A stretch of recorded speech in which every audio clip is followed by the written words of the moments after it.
अभी अभी हम सब ने एक प्यारा सा गीत सुना। भारत की भूमि पर एक दिव्य पुरुष ने जन्म लिया। और किस लिए जन्म लिया? विश्व का परिवर्तन करने, एक नव युग का निर्माण करने। और शिव ने उसमें स्थान लिया। तो कैसे परमात्मा ने इस विश्व परिवर्तन के कार्य के लिए एक साधारण व्यक्ति को चुना और कैसे उनका नाम प्रजापिता ब्रह्मा रखा, जिनके द्वारा फिर से सतयुगी दुनिया की स्थापना करने के लिए निमित्त बनाया। तो कौन थे पिताश्री ब्रह्मा बाबा, जो इस ईश्वरीय विश्वविद्यालय के फाउंडर भी हैं? और कैसे परमात्मा शिव ने उनको अपना माध्यम बनाया और उनका नाम ब्रह्मा क्यों रखा? ये कोई उनका लौकिक नाम नहीं था, लेकिन परमात्मा ने उनको ये दिव्य नाम दिया, जो अभी अभी आपने सुना। ब्रह्मा को रचयिता माना गया है। तो कोई चार मुख की बात नहीं है, लेकिन चारों दिशाओं में जो परमात्मा ने ये ज्ञान दिया, उसके कारण चार मुख दिखाए गए हैं। तो परमात्मा ने इसे ब्रह्मा कहा। कैसे इनके द्वारा एक नए विश्व का निर्माण कराया। तो कौन थे ब्रह्मा बाबा? और आज से 80 वर्ष पूर्व ये कार्य परमात्मा ने इनके द्वारा आरंभ किया। और प्रजापिता ब्रह्मा, सारी प्रजा का पिता। वैसे तो हर एक पिता अपने बच्चों का तो ब्रह्मा होता ही है। ब्रह्मा रचयिता माना गया है, तो अपनी रचना का तो हर एक पिता ब्रह्मा है, लेकिन सारी प्रजा का पिता वो एक ही है। और परमात्मा ने कैसे उनको माध्यम बनाया और उनके द्वारा एक बीज रोपा। अपने तन मन धन को उन्होंने कैसे माताओं के आगे समर्पित किया, और उस बीज के परिणाम स्वरूप आज वट वृक्ष की तरह यह ईश्वरीय विश्वविद्यालय 137 से भी अधिक देशों में, जिनकी कम से कम 10,000 शाखाएं होगी, और हमारे जैसे हजारों भाई बहनें इसमें समर्पित रूप से सेवाएं कर रहे हैं। और आप जैसे लाखों परिवार नियमित विद्यार्थी बन करके इस ईश्वरीय ज्ञान का लाभ लेते हैं और राजयोग को अपने जीवन में उतारते हैं और अपने जीवन को इतना श्रेष्ठ बना रहे हैं। पर उसके निमित्त एक ही बीज था, और वो था पिताश्री ब्रह्मा बाबा, जिनका पूर्व नाम दादा लेखराज था। और लखीराज बाबू के नाम से हैदराबाद सिंध में आप बहुत बड़े ज्वेलर थे। केवल ऑर्डिनरी ज्वेलरी नहीं, परंतु हीरे जवाहरातों की ज्वेलरी का एक बहुत व्यापक व्यापार था इनका। और हैदराबाद सिंध में रहते थे, और कलकत्ता में इनकी बहुत बड़ी शोरूम थी, जहाँ बाबा के पार्टनर रहते थे। और खुद बाबा कैसे भारत के चारों कोनों में अनेक राजाओं महाराजाओं के साथ उनका व्यापार था, क्योंकि वही हीरे जवाहरात के गहने खरीदेंगे तो बाबा उनसे मिलते थे, राजाओं महाराजाओं से। राजस्थान के उदयपुर, जोधपुर, बीकानेर, यहाँ तक कि नेपाल के जो राणा परिवार, मानो सबके साथ बाबा का उठना बैठना होता था। तो बाबा को ये राजा महाराजा कई बार कहते थे कि भगवान ने तो बड़ी भूल की, आपको राजा बनाना चाहिए था, आप तो एक व्यापारी बने। लेकिन क्योंकि बाबा के अंदर वो रॉयल्टी थी, जिस रॉयल्टी से ऐसे महसूस होता था कि बड़े रॉयल फैमिली के होंगे। लेकिन अब हम समझते हैं कि यही आत्मा जो सतयुग के अंदर एक देव आत्मा, श्री नारायण की आत्मा पर साधारण रूप में इस समय है, जिनके माध्यम से परमात्मा ने फिर से सतयुगी दुनिया का ये श्रेष्ठ कार्य आरंभ किया। तो पिताश्री ब्रह्मा बाबा का लौकिक परिवार बहुत ही संपन्न था, बहुत सुखी था। 5 बच्चे थे उनको, 3 बेटियां थी, 2 बेटे थे। और लगभग जब उनकी आयु 60 वर्ष की हो चली थी 1936 में, क्योंकि जन्म उनका 1876 में हुआ था, 1876, और 1936 में, आज से 80 वर्ष पूर्व, कैसे परमात्मा ने इनको अनेक दिव्य साक्षात्कार कराए, जिसके आधार से उनके जीवन में एक बहुत बड़ा परिवर्तन आया, और कैसे अपना सब कुछ माताओं बहनों के आगे सुपुर्द किया। और एक बहुत सुंदर कहानी है जिससे उनका जीवन पलटा, और ये कहानी सुनकर के अनेकों का जीवन पलट चुका है। तो जीवन को पलटाने वाली उनकी अद्भुत जीवन कहानी है।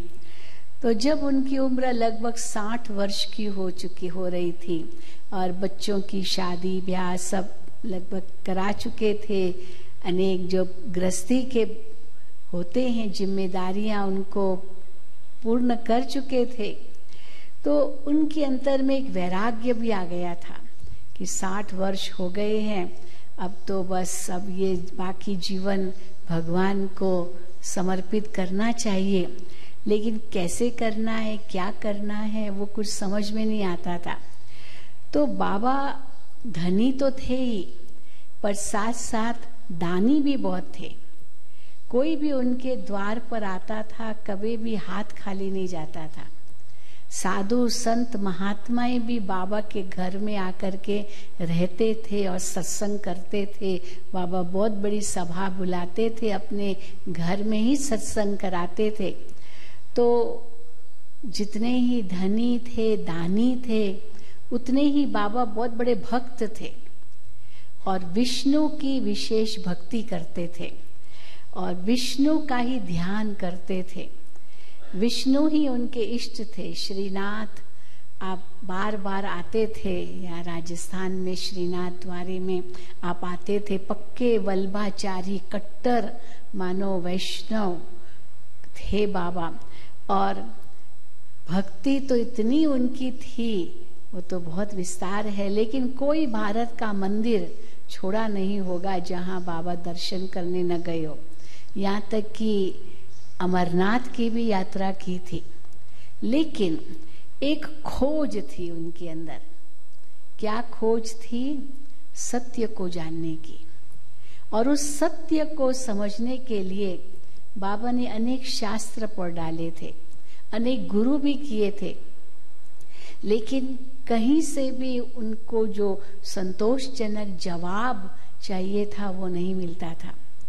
इसलिए उसी खोज में ही रहे और कैसे आखिर यही समझा कि भगवान ही हमारी इस जो इच्छा है, तृष्णा है सत्यता को जानने की, वो पूर्ण करेंगे।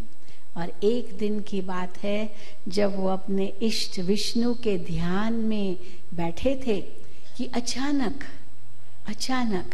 उनको विष्णु चतुर्भुज का साक्षात्कार हुआ और बाबा ने देखा 4 भुजाधारी विष्णु चतुर्भुज कैसे उनके सामने आए और दर्शन दिया और बहुत सुंदर वरदान दिया।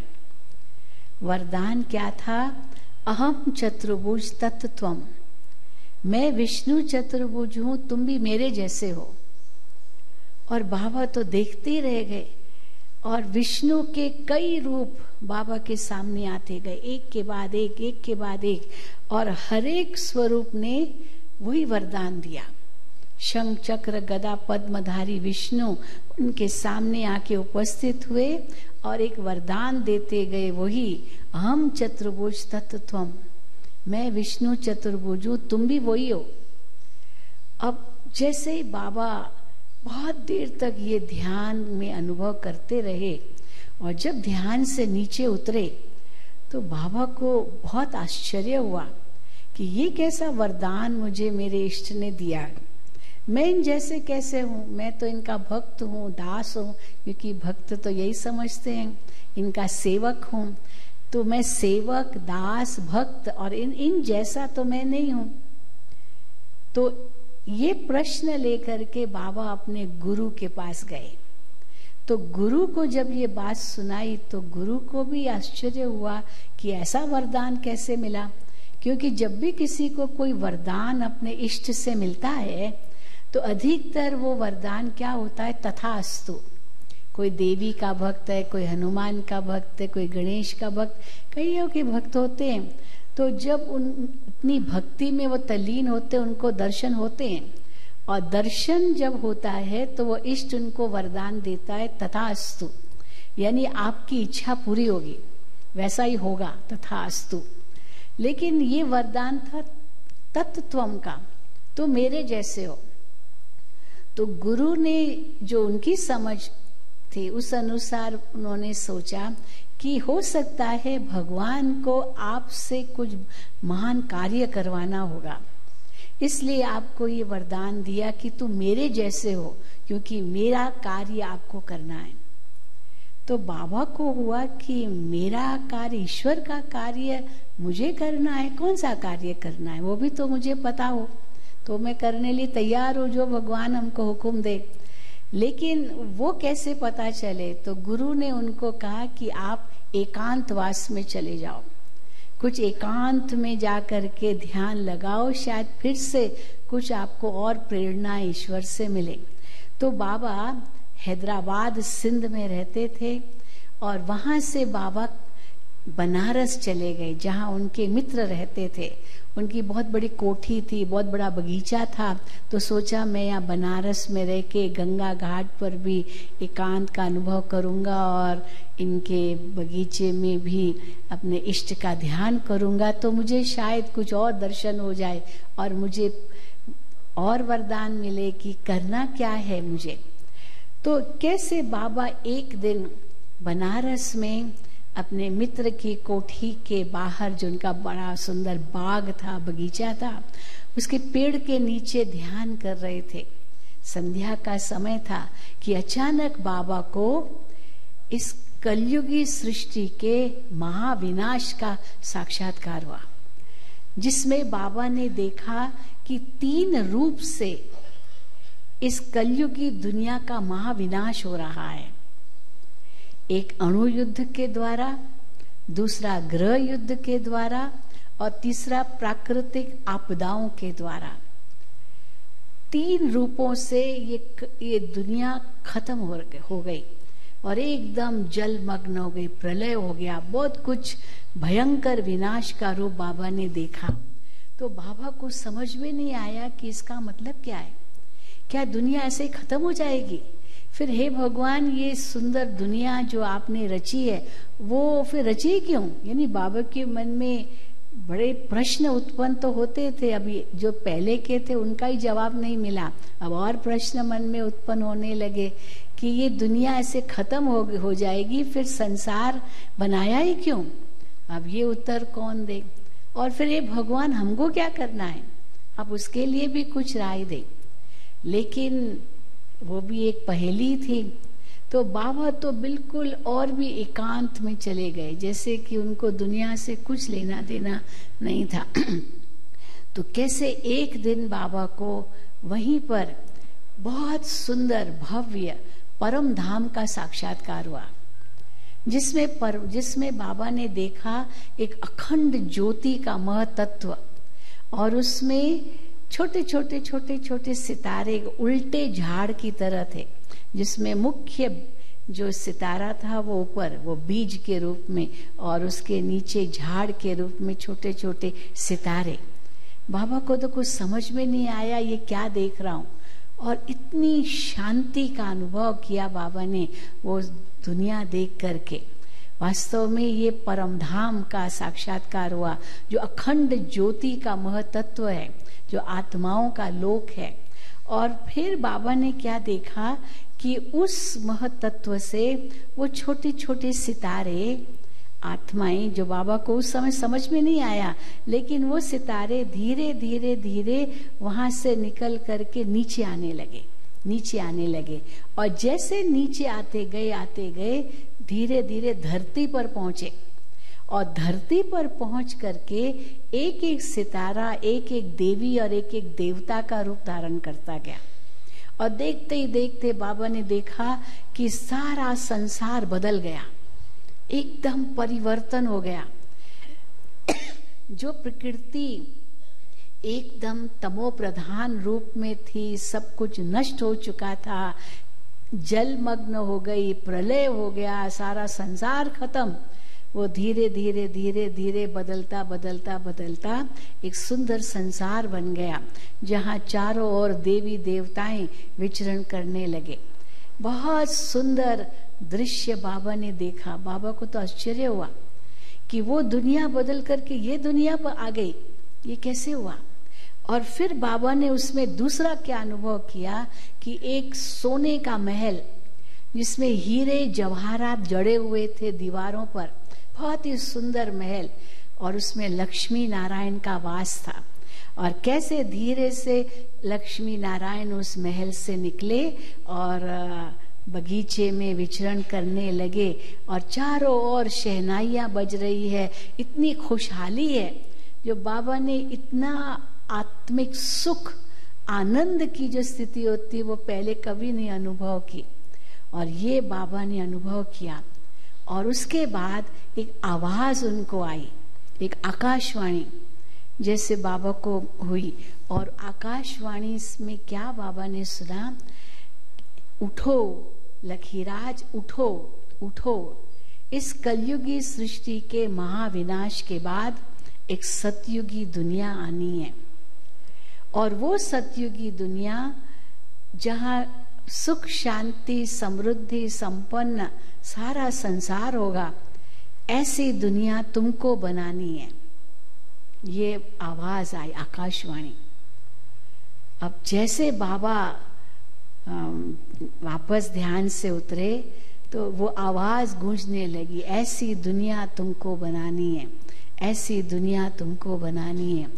तो बाबा को तो और भी कुछ समझ में नहीं आया, ऐसी दुनिया मुझे बनानी है, मैं कैसे बनाऊंगा, मैं तो एक जौहरी हूँ, कुछ एक व्यापारी हूँ, एक साधारण इंसान हूँ, और ऐसी दुनिया में बनाऊंगा, कैसे बनाऊंगा भगवान, वो भी तो बताओ। अब और पहेली के पीछे पहेली उनको मिलती गई, जिसका उनके पास कोई जवाब नहीं था। लेकिन बाबा को ये जरूर बुद्धि में आया कि अगर मैं बनारस में बैठा रहूंगा तो काम तो चलेगा नहीं, मुझे कुछ तो करना पड़ेगा। सबसे पहले तो मैं कलकत्ता जाके अपना बिजनेस वाइंड अप कर दूं। तो बाबा वहां से कलकत्ता गए, बनारस से, क्योंकि इतना जो विनाश और नई सतयुगी दुनिया ऐसे जो उन्होंने साक्षात्कार किए, तो वैसे ही संसार से वैराग्य आ गया बाबा को। और जब बाबा कलकत्ता पहुंचे, अपने दुकान में गए, तो बाबा को जो हीरे के जो सारे जेवर थे, वो हीरे तो बाबा को पत्थर दिखाई देने लगे, जैसे कि बाबा की दृष्टि बदल गई। पूरे संसार से जैसे वैराग्य आ गया, बस भगवान का मुझे ये कार्य करना है, उसके लिए कुछ करना है। तो अपने पार्टनर जो भागीदार थे उनको उन्होंने सारी बात बता दी और कहा कि अब मैं ये व्यापार नहीं कर सकता हूँ, क्योंकि भगवान ने मुझे सच्चे हीरो का व्यापार दे दिया है। अब मैं ईश्वर के द्वारा दिया हुआ सच्चा व्यापार करूंगा, ये तो पत्थर है। तो बाबा ने उस पार्टनर से अपना हिसाब किताब चुकतो किया और वापस बाबा हैदराबाद सिंध लौटे। और उस समय बाबा को एक पोतरे का जन्म हुआ था, तो घर वालों भी बुला रहे थे। और बहुत सोचा था पार्टी करेंगे, ये करेंगे, क्योंकि बाबा अंग्रेजों के साथ भी उनका उठना बैठना होता था, राजाओं महाराजाओं के साथ भी उठना बैठना था। तो बाबा तो उसी वातावरण में तो रहते ही थे और पार्टी करते थे, लेकिन कभी भी किसी को भी अपनी पार्टी में शराब या कोई ऐसे आदतों वालों को बुला करके उनको ये शराब पिलाना, ये बिल्कुल नहीं होता था। तो कई राजा महाराजा बाबा को कहते थे कि आपकी पार्टी तो फीकी रही, क्योंकि पीने को नहीं मिला, क्योंकि लोग तो यही करते हैं पार्टियों में। लेकिन बाबा अक्सर कहते थे, मैं तुम्हारे कारण अपना धर्म भ्रष्ट नहीं करूंगा, क्योंकि बड़े असूलों में पक्के थे। तो जैसे बाबा वापस घर गए हैदराबाद सिंध कलकत्ता से, तो बिल्कुल सिंपल बन गए, एकदम धोती कुर्ता, जैसे कि बिल्कुल वैराग्य सा बाबा के जीवन में। तो परिवार वाले तो हैरान हो गए, ये क्या हो गया बाबा को, एकदम बदल गया, बिजनेस भी वाइंड अप कर दी, अब आगे क्या करना है बाबा को कुछ समझ में नहीं आया उनको, और बाबा को भी कुछ समझ में नहीं आया कि अब मुझे क्या करना है आगे। तो वहां पर अपने घर में भी बाबा एकांत में अपने कमरे में बैठते थे, जैसे यही सोच कि भगवान अब बताओ मुझे करना क्या है। तो कैसे एक दिन बाबा को शिव परमात्मा का साक्षात्कार हुआ, दिव्य ज्योति का साक्षात्कार हुआ, और बाबा ने महसूस किया वो दिव्य ज्योति इतनी सुंदर प्रकाशमय ज्योति थी, तेज भी बहुत था, लेकिन वो तेज भी इतना शीतल था, इतना प्यारा था। और बाबा ने देखा कि वो ज्योति का जो स्वरूप था वो धीरे धीरे धीरे उनके सामने आया, नजदीक आया, और बाबा देखते रह गए, उनके इतना निकट आया जो बाबा ने महसूस किया कि वो ज्योति उनमें प्रवेश हो गई। ये बाबा ने अनुभव किया, जैसे बिल्कुल नजदीक आते आते आते उनमें समा गई, ये बाबा ने अनुभव किया। और बाबा की आंखें बंद थी और ललाट पर इतना तेज था, चेहरे पर इतनी रोशनी थी, जो बाबा की जो लौकिक परिवार वाले भी देखते रहे बाबा को, ये क्या हो रहा है बाबा को, आंखें तो बंद थी। और जैसे उनके निकट गए तो एक आवाज बाबा के मुख से निकल रही थी, एक बहुत गहरी आवाज बाबा के मुख से निकल रही थी। और वो शब्द क्या थे बाबा के मुख से जो निकल रहे थे? शिव परमात्मा ने उनके मुख से अपना परिचय दिया, निजानंद रूपम शिवोहम शिवोहम, मैं निज आनंद रूप हूं, मैं शिव हूं, मैं ज्ञान स्वरूप हूं, मैं शिव हूं, मैं प्रकाश स्वरूप हूं, मैं शिव हूं, मैं शक्ति स्वरूप हूं, मैं शिव हूं। यानी शिव ने उनमें दिव्य प्रवेश कर उनके मुख से अपना परिचय दिया। पर बाबा की आंखें तो बंद थी और एकदम वो मग्न अवस्था में उनका अंदर ही अंदर दर्शन कर रहे थे, और परमात्मा ने अपना परिचय उनके मुख से दिया। तो जब बाबा की आंखें खुली तो बाबा से पूछा उनके परिवार वालों ने, बाबा आपने क्या देखा, क्या अनुभव किया? तो बाबा ने कहा कोई प्रकाश था, बहुत तेजोमय शक्ति थी, पर बहुत प्यारी थी, बहुत प्यारी, बहुत सुंदर, और वो शक्ति जैसे मेरे अंदर चली गई, समा गई, बस और मुझे कुछ पता नहीं है।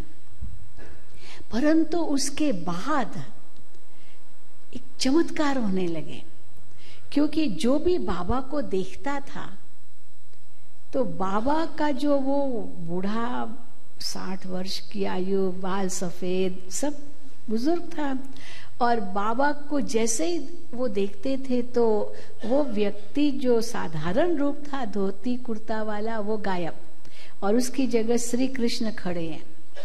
ये सब देखने लगे, उनके घर वाले, अड़ोसी पड़ोसी बाबा के पास आते थे, बहुत प्यार था। बाबा खुद भी गीता पर सत्संग करते थे, बाबा सवेरे सवेरे सब आते थे, और जैसे उनके पास आए तो देखा वो आकार गायब और श्री कृष्ण खड़े हैं। बाबा कभी कभी ओम की ध्वनि करते थे, ओम, और जैसे ये ध्वनि की तो जो भी सत्संग में बैठे होते थे वे सब ध्यान में चले जाते थे और उनको वैकुंठ का साक्षात्कार, स्वर्ग का साक्षात्कार, श्री कृष्ण का साक्षात्कार होता था और वो भी जैसे एक देवी या देवता के रूप में रास कर रहे हैं ऐसे अनुभव करते थे। मानो एक चमत्कार तो क्या, एक क्रांति हो गई। और ये न्यूज चारों ओर फैलती गई कि एक दादा लेखराज है हैदराबाद सिंध में, उसके पास एक चमत्कारिक शक्ति है, जो उनके सामने जाता है उनको कृष्ण के दर्शन होते हैं। और उससे और अधिक क्या हुआ कि कई लोगों को घर बैठे भी, बिना बाबा को देखे भी, घर बैठे भी ऐसे साक्षात्कार होते थे। श्री कृष्ण का साक्षात्कार करते थे और जैसे श्री कृष्ण के पास वो जा रहे हैं तो श्री कृष्ण दूर हो गया, पीछे हो गया और बाबा आगे खड़े हैं और श्री कृष्ण इशारे से कह रहा है कि मेरे से मिलना है तो पहले इनके पास जाओ, इनके पास, यानी बाबा जो सामने दिखाई देते थे उनके और वो पीछे। तो ऐसे में नहीं मिलूंगा, इनके पास जाएंगे तो मैं मिलूंगा।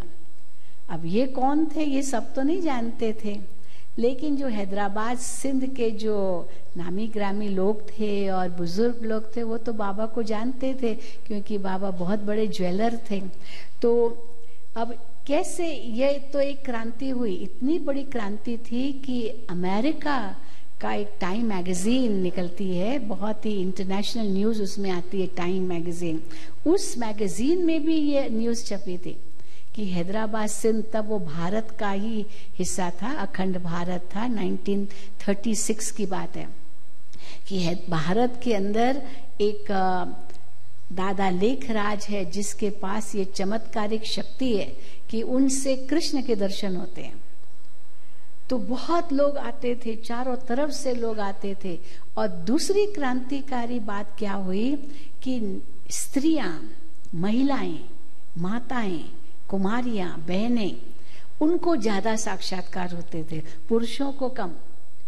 अब ये दूसरी क्रांति हुई, जबकि उस समय नारी एक शोषित चीज थी, नारी का बड़ा शोषण था, नारी को कोई अधिकार नहीं थे, बाहर जाने के भी अधिकार नहीं थे, कुछ सोशल एक्टिविटीज कुछ नहीं थी, बस 4 दीवारों में कैद होना, बच्चे पैदा करना, वहीं पालना करना, गृहस्थी का ही बोझ ढोना, और कोई एक्टिविटीज नहीं थी।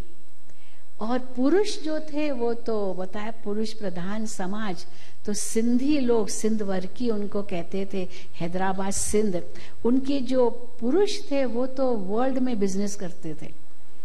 सिंधी लोग, उनकी business all over the world थी, और कैसे अमेरिका, इंग्लैंड, जापान और इंडोनेशिया, श्रीलंका, सिंगापुर आदि आदि देश, कई देशों में उनकी बिजनेस होती थी और वो उन देशों में घूमते रहते थे। और कभी कभी हैदराबाद सिंध आए और उनकी स्त्रियां वहीं 4 दीवारों में कैद। तो अब ये एक कुमारी थी जिनका नाम राधे था। इनके पिता बहुत बड़े बिजनेसमैन थे, वो भी सब बड़ी बिजनेसेस थी उनकी, और अचानक उनको उनका दिवाला निकला। और कैसे अचानक उनका हार्ट फेल हो गया। अब हार्ट फेल होने के बाद मानो उनकी डेथ हो गई। इनके भाई की भी डेथ हो गई थी एक्सीडेंट में या कुछ, और पिता की भी डेथ हो गई, बस ये माँ बेटी थी। और ये जो बच्ची थी ये बहुत टैलेंटेड थी, स्कूल में अवार्ड्स लेती थी, गायन कला, संगीत कला, नृत्य कला, इसमें बहुत माहिर थी, बहुत नाम था इनका हैदराबाद सिंध में। पर इनकी माँ, अब एक तो पति गुजर गया, तो पति के गुजरने के बाद वहाँ की विधवाओं की बहुत बुरी दशा थी, क्योंकि 1 साल तक काले काले कपड़े पहन करके, बाल खुले, और रोती रहना, रोते रहना, रोते रहना, और कुछ नहीं। और अगर बाई चांस वो बाहर निकलती भी थी, मानो रास्ते पर जा रही है, मार्केट जा रही है, दुकान के पास, तो वो जो दुकानदार थे वो उनको धिक्कारते थे, हटो यहाँ से, ये विधवा आई है। और जैसे जाती थी वहां से हटकर वहां से, तो वहां पानी छिड़कते थे, कहीं ये अपशगुन या कुछ हमारे ऊपर कोई कुछ और बात तो नहीं आएगी। यानी इतना तिरस्कार, इतना शोषण, ये नारी का उस समय हाल था। तो अपनी माँ की ये स्थिति देख करके उसको बहुत दुख होता था। जो कुमारियाँ थी, बच्चियाँ थी, वो तो थोड़ी ओपन थी, लेकिन जो उनके पेरेंट्स थे वो तो बहुत ही रूढ़िवादी थे उस प्रकार के। तो इनको किसने कहा कि तुम अपनी माँ को बाबा के पास ले जाओ, क्योंकि कृष्ण की बहुत भक्ति करते थे। तो जैसे ये अपनी माँ को लेकर गई बाबा के पास, और माँ ने बाबा को देखा, तुरंत उसको श्री कृष्ण का साक्षात्कार हुआ। और जो रोती रोती आई थी वो एकदम हंसने लगी, जोर जोर से हंसने लगी, जैसे कि उसने भगवान को देख करके बस अपनी सारी मुरादें उनकी पूरी हो गई, ये उनको अनुभव हुआ। तो और इनको ये खुशी हुई कि मेरी माँ को अंतर में खुशी आई है, जो इतना दुख में रो रही थी। अब बाबा इनके पिता को जानते थे, बिजनेसमैन थे, तो बाबा ने अनुभव किया कि ये जो बेटी है, वो भी जानते थे ये बहुत अच्छा गाती है, बहुत अच्छा संगीत बजाते, सितार बहुत प्यार से बजाती थी और गाती थी, भजन गाती थी। तो बाबा भी भजन लिखते थे। तो बाबा ने इनको कहा कि बेटी तुम ये भजन गाओ। और जैसे ये भजन गाती थी या ओम की ध्वनि करती थी, तो जो सभा में बैठे होते थे, इनसे राधे के दर्शन होने लगे। और नाम भी इनका राधे था, राधिका। और इनसे राधे के दर्शन और बाबा से कृष्ण के दर्शन। और ये उस समय 16 साल की थी, 10वीं कक्षा पढ़ती थी, 16 साल की थी केवल। और बाबा तो 60 साल के थे, लौकिक में कोई संबंध नहीं था, परंतु इतनी ये होशियार थी, जो बाबा जो सुनाते थे वो उसमें ऐसे तल्लीन हो जाती थी। और जो बाबा ने कहा वो भाषण करती थी। और कैसे अब माँ बेटी दोनों बाबा के पास समर्पित हो गई। और फिर उसके बाद दूसरी एक बहन, इनका अनुभव सुने दादी प्रकाश मणि, जो 38 साल तक इस विश्वविद्यालय की मुख्य प्रशासिका रही। आप 14 साल की थी जब आप आई, तो आपका नाम रमा था। और इनको घर बैठे कृष्ण का साक्षात्कार हुआ। और फिर जैसे बाबा सामने आए और कृष्ण ने कहा मेरे से मिलना, इनके पास जाओ। अब इनको, बाबा को तो जानती नहीं थी। अब अनुभव तो बहुत सुंदर किया, लेकिन वो कहती थी अभी किसको बताऊंगी, बताना नहीं चाहिए, अगर ऐसे कुछ दर्शन होते हैं तो बताना नहीं चाहिए। तो किसी को बताया नहीं। और कृष्ण की बहुत भक्ति करती थी। गीता उसको पूरी जैसे कंठस्थ थी, गीता का पाठ करती थी, कृष्ण की पूजा करती थी। इनके पिता ज्योतिषी थे। और पिता ने जब इनकी जन्म पत्री बनाई थी, तो उस समय इनको जैसे आभास हुआ कि मेरी बेटी शादी नहीं करेगी, ये मीराबाई की तरह अपना जीवन श्री कृष्ण को अर्पित करेगी, भगवान को देगी। तो इस हिसाब से बहुत इनके प्रति श्रद्धा थी। अब सवेरे तो इसने साक्षात्कार किया, दिन में जब स्कूल गई तो इनकी एक फ्रेंड ने कहा कि यहाँ एक सत्संग होता है, तुम चलोगी, वहाँ कृष्ण के दर्शन होते हैं। अब इसको लगा कि कहीं वही तो नहीं है, पर किसी को बताया नहीं। और शाम को जब घर आई स्कूल से, तब पिता ने इनको कहा कि बेटी हम बहुत सुन रहे हैं, एक दादा लेखराज के वहाँ सत्संग होता है और हर एक को कृष्ण का दर्शन होता है, तुम जाकर देख कर आओ। तुम भी कृष्ण की इतनी भक्ति करती हो, तो वहाँ कृष्ण के दर्शन कैसे होते, देख कर आओ। तो जैसे ही ये गई सत्संग में, तो बाबा को देखते ही ये ध्यान में चली गई। और इनको उस सत्संग में कृष्ण का दर्शन हुआ और ये जैसे रास कर रही है। अब सत्संग समाप्त हुआ, सब चले गए, पर ये जैसे वहीं बैठी है ध्यान में। और बाबा इनके पिता को जानते थे, क्योंकि ज्योतिष थे, तो पूरे छोटा सा शहर था हैदराबाद से, सब बुजुर्ग लोग एक दो को जानते थे। और ये भी जानते थे कि ये जो बच्ची है, इनके पिता ने कहा है कि मेरी बेटी तो मीराबाई की तरह है। अब बाबा ने उस समय एक स्कूल खोला था। स्कूल बाबा ने बनाया था, जिस स्कूल में बाबा चाहते थे कि वो विद्या तो जो दुनिया में देते वो तो मिले ही, लेकिन साथ साथ जो भारत के शास्त्र है, गीता है, इन पर भी अध्ययन हो, ग्रंथ है मानो इन पर भी अध्ययन हो, ये भी स्कूल में सिखाया जाए, खाली वो दुनियावी विद्या नहीं। तो ये कौन सिखाए, उसके लिए कुछ ऐसे समर्पित व्यक्ति हो जो सिखाए। तो बाबा ने इनसे पूछा कि ऐसे ऐसे हम टीचर चाहते हैं जो अपना जीवन श्री कृष्ण को अर्पित करे, और तुम्हारे तो पिताजी कहते हैं कि मेरी बेटी तो श्री कृष्ण को अर्पित है, तो आप अपने पिता से पूछ के आओ कि क्या आपको अर्पित करेंगे श्री कृष्ण को, और आप स्कूल में ये आध्यात्मिक ज्ञान दो, गीता का ज्ञान दो। तो अपने पिता को जैसे ही पूछा, पिता ने कहा बच्ची तुम तो हो ही कृष्ण को अर्पित। तो बाबा ने उनको कहा कि एक चिट्ठी लिखा के लाओ कि मैं अपनी बेटी को श्री कृष्ण को अर्पित करता हूँ। तो चिट्ठी लिख के दिया पिता ने, और अगले दिन से स्कूल नहीं गई, बस छुट्टी हो गई। ऐसे करते करते अनेक बहनें समर्पित होती गई बाबा के पास होती गई, मानो एक क्रांति हो गई। कुमारियों माताओं को ये साक्षात्कार बहुत हुए, और एक एक करके कैसे समर्पित होते गए। अब समर्पित होने के बाद फिर एक तीसरी क्रांति की बात क्या हुई, दूसरी थी कि स्त्रियां, महिलाएं, बहनें वो समर्पित हुई। और तीसरी क्रांतिकारी बात थी कि शिव परमात्मा ने पिताश्री ब्रह्मा बाबा के द्वारा, क्योंकि उन्होंने ये नाम रखा ब्रह्मा, कि आपके द्वारा नई सृष्टि की रचना करनी है, सब शिव परमात्मा का कार्य था। बाबा कहते थे मुझे तो कुछ समझ में नहीं आता, ये मैं तो कर नहीं रहा हूं। तो तीसरी क्रांतिकारी बात थी कि परमात्मा ने सबको आदेश दिया, इन सबको, कि हम अपने जीवन को पवित्र और योगी बनाएंगे। तो सब ने प्रतिज्ञा कर ली कि हम अपने जीवन को पवित्र और योगी बनाएंगे। उसमें कुछ छोटी उम्र वाले भी थे और बड़ी उम्र वाली बहनें भी थी, भाई भी थे, परिवार के परिवार भी थे, सब एक एक करके समर्पित होते गए। अब जब ये प्रतिज्ञा की तो लोगों ने विरोध करना शुरू किया कि ये प्रतिज्ञा कैसे आपने इनसे कराई, आप तो 60 वर्ष के हो गए, चलो बूढ़े हो गए, पर इनसे कैसे कराई ये प्रतिज्ञा, ये तो भी छोटे हैं। तो बाबा कहते थे ये मेरी शक्ति नहीं है, ये मैं नहीं कर रहा हूं। बाबा गीता उठाकर पढ़ने की कोशिश करते थे, अब पुस्तक ही उनके हाथ में थी, खोली भी नहीं थी, कि शिव परमात्मा आकर के उनके मुख से वाणी चलाते थे। और बाबा सोचते थे ये मैं नहीं बोल रहा हूं, ये कोई और शक्ति बोल रही है मेरे द्वारा।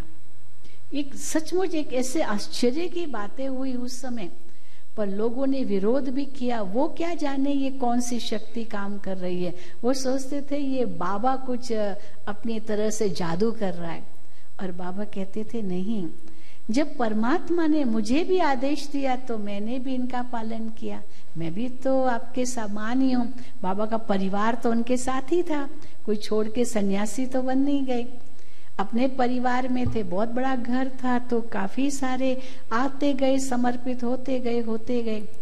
पर जब बहुत ज्यादा हो गए और विरोध थोड़ा हुआ तो परमात्मा का उनको आदेश था कि अब ये सब समर्पित हो। तो जो 18 साल से ऊपर थे तो वो तो यानी अपने पांव पर थे, तो वो जो अपना डिसीजन लेवे।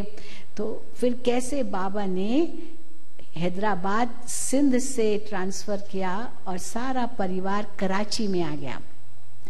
और कराची में, क्योंकि वो बड़ा शहर, हैदराबाद सिंध छोटा शहर, तो कराची तो जैसे मुंबई की तरह इतना बड़ा शहर, और हैदराबाद सिंध लाइक पूना, 3 घंटे का फासला था। तो कराची में बाबा ने बहुत सारे मकान किराए पर लिए और 385 भाई बहनें, जिसमें कन्याएं माताएं ज्यादा थी, इन सब ने अपना जीवन समर्पित किया और तपस्या करने लगे। और फिर ये शॉर्ट्स और शर्ट पहन करके सवेरे सवेरे क्लिफ्टन बीच पर जाते थे। कराची में जैसे मुंबई में जूहू बीच है, वैसे वहाँ क्लिफ्टन बीच है, बहुत ही सुंदर है, अभी भी बताते हैं, बहुत सुंदर वो स्थान है जहाँ सवेरे सवेरे ये टहलने जाते थे और वहाँ एक्सरसाइज करते थे और तपस्या करते थे सागर के सामने। और कैसे वहाँ पर सवेरे जाते थे, फिर दिन भर में तपस्या करते थे।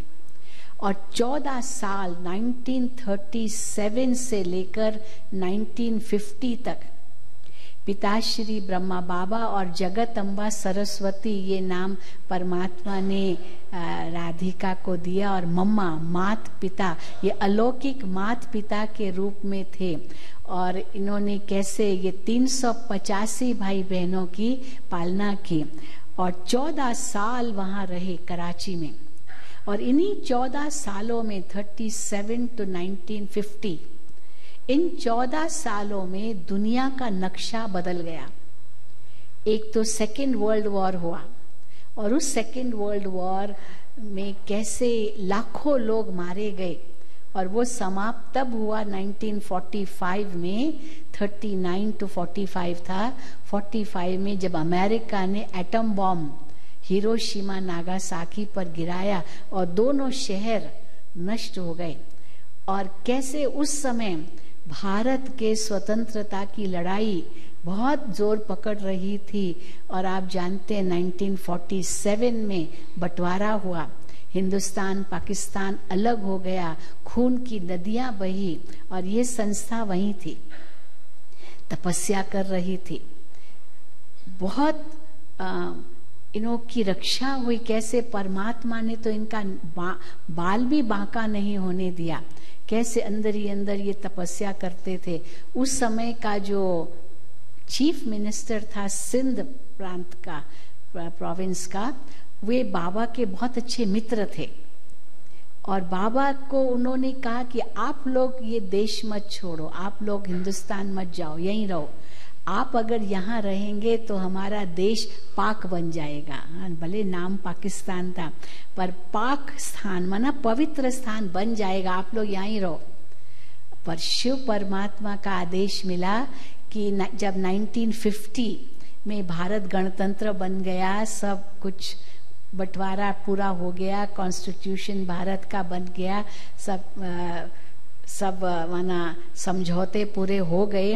उसके बाद परमात्मा का आदेश मिला कि अभी भारत जाओ, भारत विश्व का लाइट हाउस बनेगा, और पहाड़ पर जाओ, क्योंकि भारत से ही सारे विश्व को आध्यात्मिकता का संदेश मिलना है, शांति का संदेश मिलना है, और आपको ये संदेश सारे विश्व में देना है। तो इसलिए भारत में जाओ और एक पहाड़ पर जाओ। और जो चीफ मिनिस्टर थे उनको ये बात कही कि हम तो भी भारत जाएंगे, हम यहाँ नहीं रहेंगे।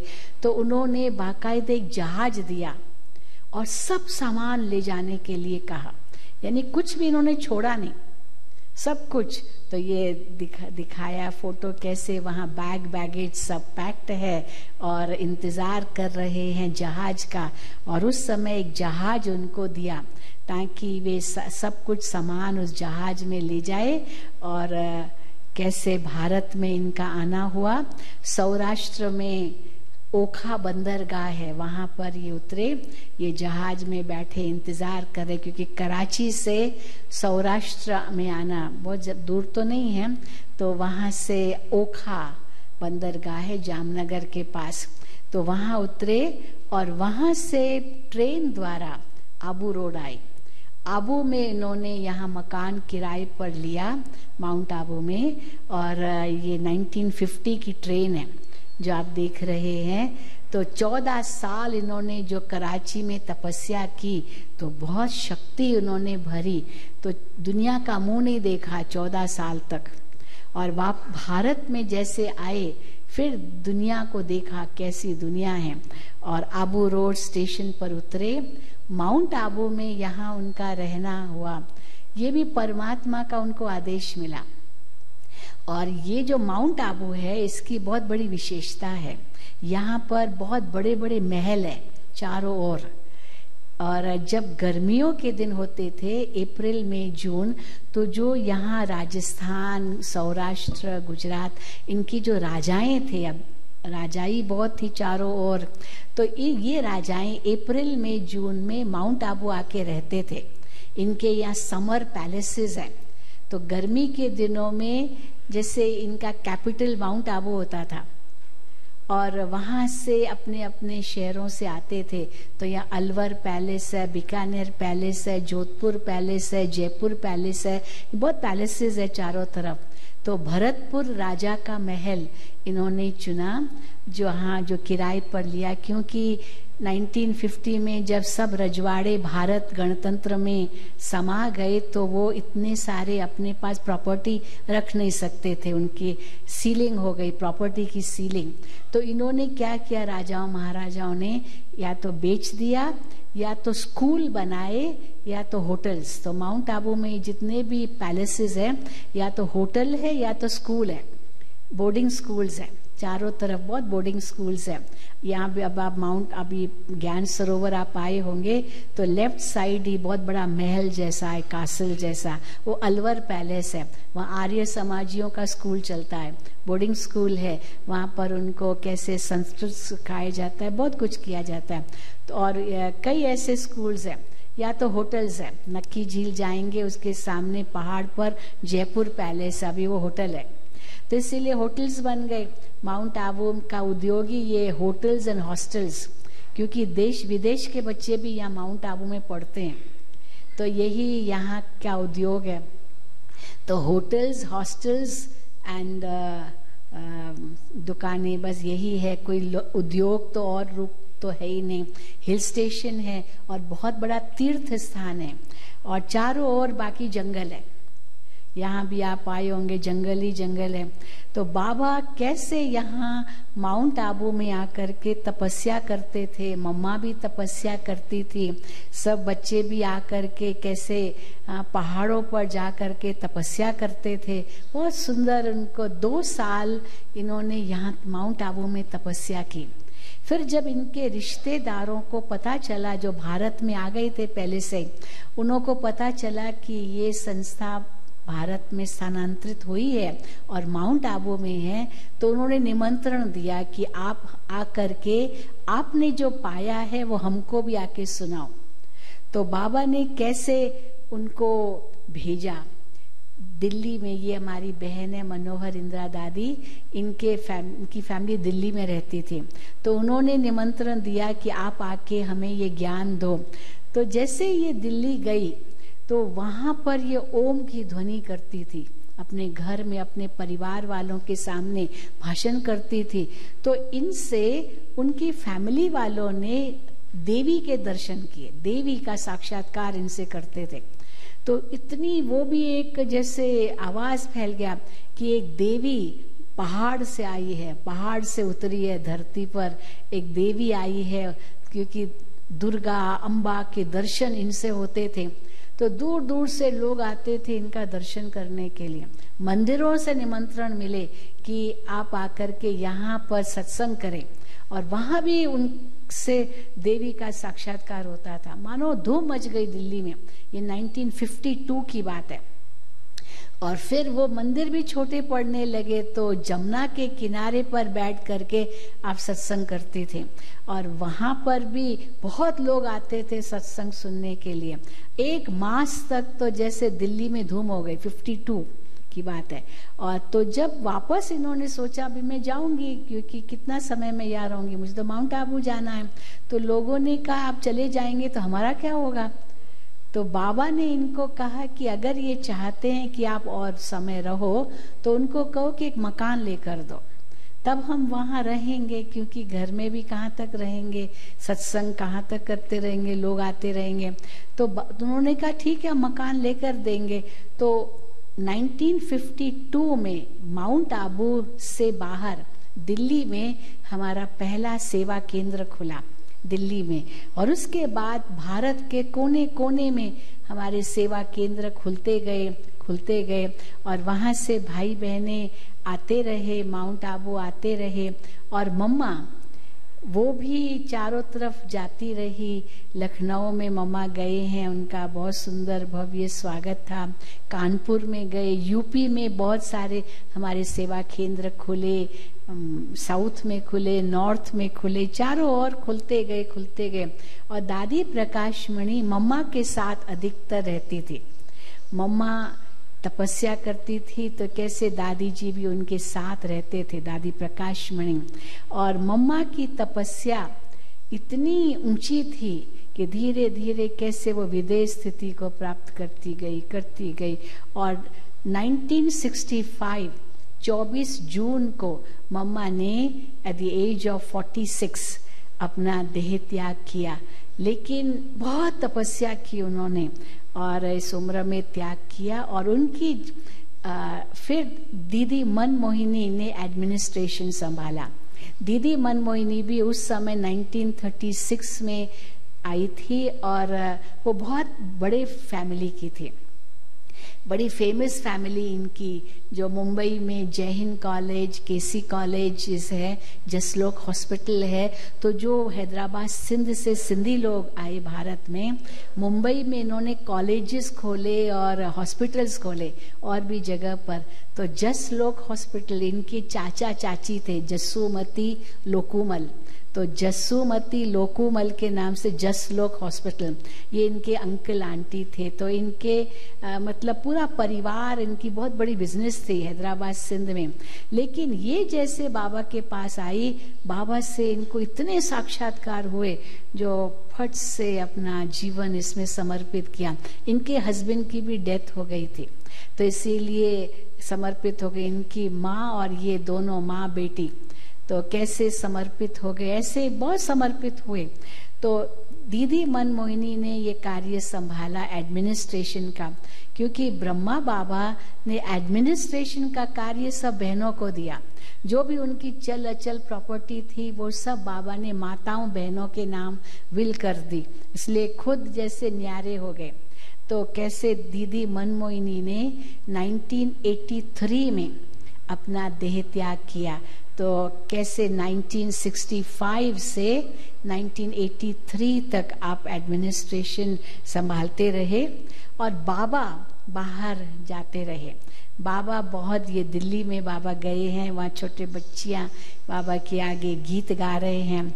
और फिर माउंट आबू में बहुत जगह से भाई बहनें आते थे, परिवार आते थे। ये कुछ फोटोग्राफ्स हैं। और सबका मालिक एक, वास्तव में परमात्मा एक है, वो ज्योति स्वरूप है, वो निराकार है, वो शिव है, वो कल्याणकारी है। उसको याद करो, क्योंकि वो परमात्मा ने यही भारत के अंदर हमारी संस्कृति बनाई। परमात्मा कहते ये संसार एक परिवार है, वसुधैव कुटुंबकम। तो पूरा संसार परिवार है, ये समझना है। तो जाति धर्म भाषा के जो भी भेद आज दुनिया में है, परमात्मा ने सब खत्म किए, क्योंकि आत्मा का ज्ञान और परमात्मा का ज्ञान ब्रह्मा बाबा के द्वारा हमें दिया। तो इस संस्था में हर एक आ सकता है। तो कैसे बाबा पत्र लिखते थे, बाबा को जो पत्र लिखते थे बाबा उनको जवाब देते थे। मैं भी 1959 में संस्था में आई हूँ, तब मैं 11 साल की थी। और बाबा को देखते ही मुझे ऐसे लगा जैसे मेरे सच्चे पिता हैं। तो बाबा मुंबई में बहुत आते थे, मुंबई तो खास, क्योंकि गर्मी के दिनों में दिसंबर जनवरी फरवरी में आबू में बहुत सर्दी होती थी। तो बाबा बॉम्बे में आते थे, क्योंकि बॉम्बे का मौसम तो सदा हमेशा ही कोई ठंडी तो वहाँ होती नहीं। तो बाबा बॉम्बे आते थे। तो मैं मुंबई में तब स्कूल पढ़ती थी और मैं बाबा के पास आई। फिर तो कॉलेज भी पढ़ने लगी, जय हिंद कॉलेज में पढ़ती थी। 1967 में मेरे घर में सब कहते थे तुम डॉक्टर बनो, तो मेडिकल लाइन लो, MBBS करो। तो मैंने बाबा को एक पत्र लिखा था और बाबा सब पत्रों का जवाब देते थे, जो भी बाबा को पत्र लिखते थे। मैंने बाबा को पत्र लिखा कि बाबा घर में सब कहते हैं तुम डॉक्टर बनो, तो मेडिसिन लो, MBBS करो। बाबा मैं क्या करूं? बाबा मुझे जानते थे, क्योंकि मैं माउंट आबू भी कई बार आई और बाबा बॉम्बे भी आते थे। मैं बाबा के आगे इंग्लिश में लेक्चर्स देती थी, क्योंकि कॉन्वेंट स्कूल में पढ़ी थी मुंबई में। तो बाबा को बहुत अच्छा लगता था। बाबा कहते थे बच्ची, बाबा तुमको विदेश भेजेगा। सेवा करने तुमको विदेश भेजेगा। तो जब मैंने बाबा को पत्र लिखा कि घर में कहते डॉक्टर बनो, तो बाबा ने मुझे जवाब लिखा कि बच्ची, बाबा की तुम्हारे में बहुत उम्मीद है और बाबा चाहते हैं तुम पढ़ाई पूरी करके रूहानी डॉक्टर बन के विश्व की सेवा करो। ये बाबा ने मुझे पत्र लिखा। तो बाबा की आज्ञा माने माथे, तो मैंने फिर केवल बीएससी किया उसके बाद, और 2 साल उस डिग्री कोर्स लिया, और फिर 69 में बीएससी कंप्लीट करके मैं समर्पित हो गई। तो बाबा पत्र लिखते थे, ये लाल अक्षर के पत्र बाबा के बहुत चेरिश करते थे सभी जो उनको बाबा पत्र लिखते थे। तो बाबा तो उर्दू में लिखते थे, और फिर एक बहन उनका हिंदी करती थी, जो क्योंकि हम तो नहीं पढ़ सकते थे उर्दू, तो हिंदी में करते थे। तो पांडव भवन जो यहाँ का मेन हेडक्वार्टर्स है माउंट आबू में, वहाँ बाबा की एक झोपड़ी थी जहाँ बाबा बैठ करके ये पत्र लिखते थे, और चारों ओर बगीचा है, बहुत सुंदर वातावरण है। आप पांडव भवन घूमने जाएंगे, जब माउंट आबू घूमेंगे, कोई तो घूम के भी आए होंगे, वो देखेंगे बाबा की झोपड़ी जहाँ बाबा बच्चों से मिलते थे, पत्र लिखते थे। और एक हिस्ट्री हॉल है जहाँ बाबा संदली पर बैठ करके वाणी चलाते थे। तो ये जैसे ब्रह्मा बाबा के यादगार स्थान है पांडव भवन में, आप देखेंगे तो इस हिस्ट्री हॉल में चारों ओर फोटोज लगे हुए हैं जो आपको अभी दिखा रहे हैं। वो हिस्ट्री है सारी, ये संस्था कैसे शुरू हुई, कैसे आगे बढ़ी। और तो ये हिस्ट्री हॉल है पांडव भवन में, और ये बाबा का कमरा है जहाँ बाबा रहते थे। ये पलंग वही है जहाँ बाबा सोते थे। अभी तो वो एक मेडिटेशन रूम, बाबा का कमरा हम कहते हैं। और 18 जनवरी के दिन बाबा ने 93 वर्ष की उम्र में अपना देह त्याग किया। इसी पलंग पर ही बाबा बैठे थे, और दादी प्रकाशमणि उनके सामने थी, और कैसे एक सेकंड का खेल था, आत्मा उड़ गई। तो 93 इयर्स तक बाबा इस साकार चोले में थे, और अंत तक बाबा ऐसे खड़े होते थे। कभी बाबा ने लकड़ी नहीं उठाई, कभी चश्मा नहीं लगाया, कभी कमर नहीं झुकी। यानी इतनी बाबा की, क्योंकि शिव परमात्मा की उनमें वो शक्ति थी। और बाबा अव्यक्त हुए 18 जनवरी 1969 को, 18 जनवरी 69, और 21 जनवरी को आश्रम के अंदर ही जो पांडव भवन है वहाँ उनके अंतिम संस्कार किए गए। और 18 जनवरी पर बहुत सारे लोग आते हैं पांडव भवन में और अपनी श्रद्धा सुमन अर्पित करते हैं। इस स्मारिका का नाम शांति स्तंभ रखा है, क्योंकि परमात्मा शिव ने शांति का संदेश पिताश्री ब्रह्मा बाबा के द्वारा दिया। और इस पर जो एक बहुत सुंदर महावाक्य लिखे गए हैं कि भारत सर्व देशों में महान देश है, और आबू सभी तीर्थों में सर्वश्रेष्ठ तीर्थ है, क्योंकि आबू से अब परमात्मा सारे विश्व में शांति का संदेश दे रहे हैं। तो 18 जनवरी पर भाई बहनें आते हैं और पांडव भवन का पूरा अवलोकन करते। ब्रह्मा बाबा के ये 4 धाम हम बताते हैं, शांति स्तंभ, हिस्ट्री हॉल, बाबा की झोपड़ी और बाबा का कमरा, जहाँ पर ये विचरण करते हैं और वहाँ तपस्या करते हैं। तो 69 में जैसे बाबा ने देह त्याग किया, तो दीदी मनमोहिनी के साथ दादी प्रकाशमणि जी एडमिनिस्ट्रेशन दोनों ने मिलकर के संभाला, और दादी प्रकाशमणि जी ने 2007 में 85 इयर्स की उम्र में अपना देह त्याग किया। तो 69 से लेकर के पहले 83 तक जब दीदी ने शरीर छोड़ा, तो दादी और दीदी इन दोनों ने 69 के बाद पूरा एडमिनिस्ट्रेशन संभाला। दीदी और दादी दोनों का अर्थ है बड़ी बहन। हिंदी में दीदी कहते हैं बड़ी बहन को, और सिंधी भाषा में बड़ी बहन को दादी कहते हैं, बड़े भाई को दादा कहते हैं। तो दीदी और दादी ने ये एडमिनिस्ट्रेशन संभाला। ये 2 शरीर थे, लेकिन जैसे एक आत्मा बन करके इस संस्था को दिन दुगनी रात चौगनी गति से आगे बढ़ाया। और 70 के बाद कैसे विदेशों में हमारे सेवा केंद्र खुले, और दीदी दादी और अन्य दादियां जो शुरू में आई, उन सब के पालना में यह ईश्वरीय विश्वविद्यालय आगे बढ़ता गया। 1975 में हमारा पहला फॉरेन का डेलीगेशन आबू में आया, और फिर तो चारों ओर विदेशों में भी बहुत सेवा केंद्र खुलते गए। पांडव भवन के सामने यह ओम शांति भवन है, आप वहाँ जाएंगे देखेंगे। या यूनिवर्सल पीस हॉल है, जहाँ 3000 भाई बहनें उस हॉल में बैठ सकते हैं। और यहाँ हम लोगों ने बहुत बड़े बड़े कॉन्फ्रेंसेस किए, संत सम्मेलन किए, और यूनाइटेड नेशंस के हम मेंबर बने और वहाँ से भी रिप्रेजेंटेशन करने आते थे। यूएन के एडिशनल सेक्रेटरी जनरल आदि बहुत सारे आए। और ये ज्ञान सरोवर परिसर 91 में ये जमीन ली गई थी और 95 में इसका उद्घाटन हुआ। ये परिसर जो ज्ञान सरोवर का, ये अकेडमी है, जिस अकेडमी में कल आपको परिचय मिला होगा, यहाँ हमारे अलग अलग विंग्स के प्रोग्राम्स होते हैं। और 91 में माउंट आबू में अपना ग्लोबल हॉस्पिटल तैयार हुआ बन करके, जहाँ एक ही अम्ब्रेला में मानो सारी पैथीज काम करती है। और इसमें 60% समर्पित डॉक्टर्स और पैरामेडिकल स्टाफ है और अन्य स्टाफ है।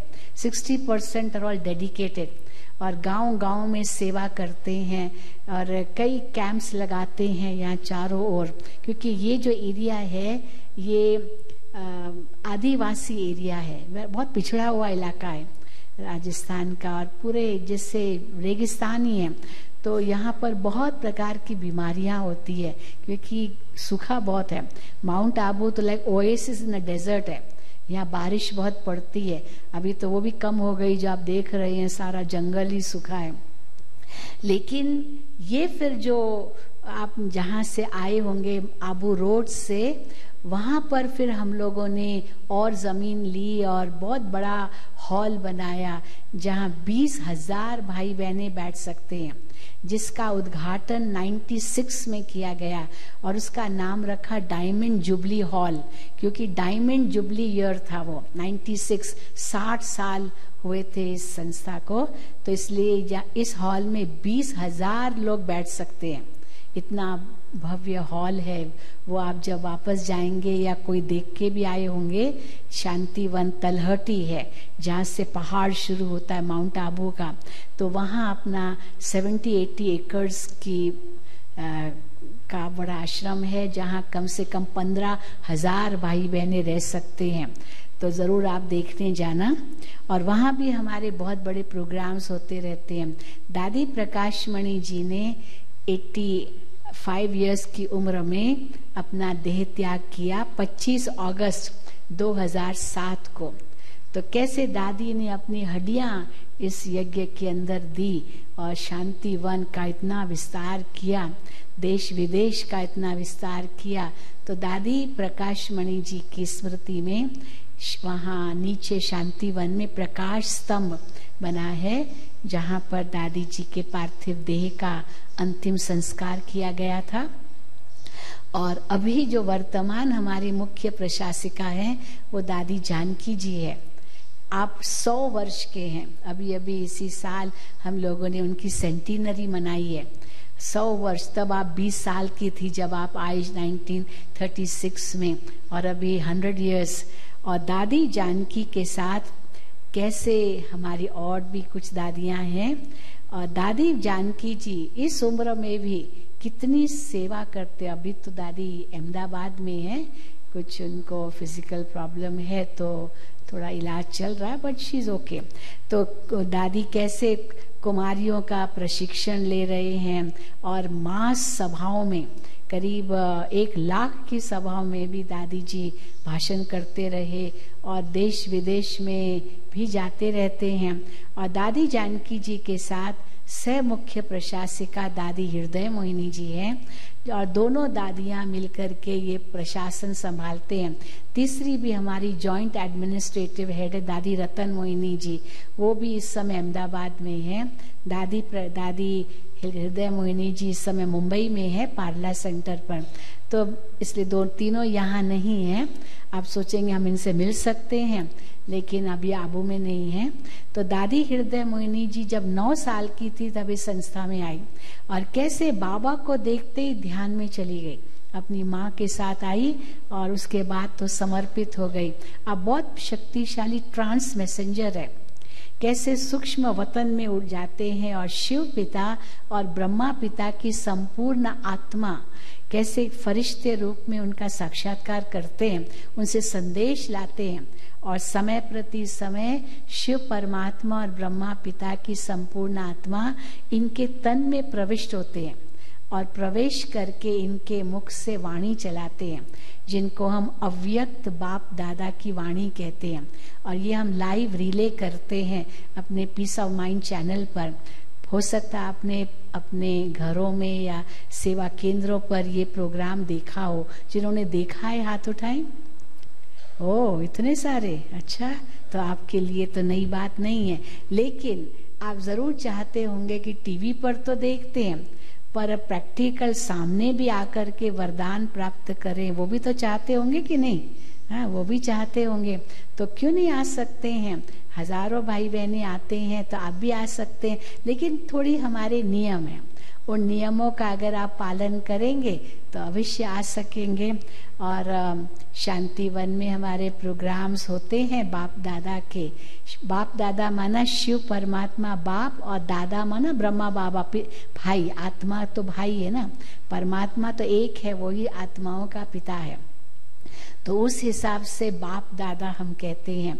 और हृदय मोहिनी दादी, जिनको हम प्यार से गुलजार दादी कहते हैं, जब बाप दादा आते तो चेहरे में पूरा परिवर्तन आ जाता, आवाज में परिवर्तन, हर प्रकार से महसूस होता है ये नहीं बोल रहे हैं, लेकिन शिव बाबा इनके द्वारा बोल रहे हैं।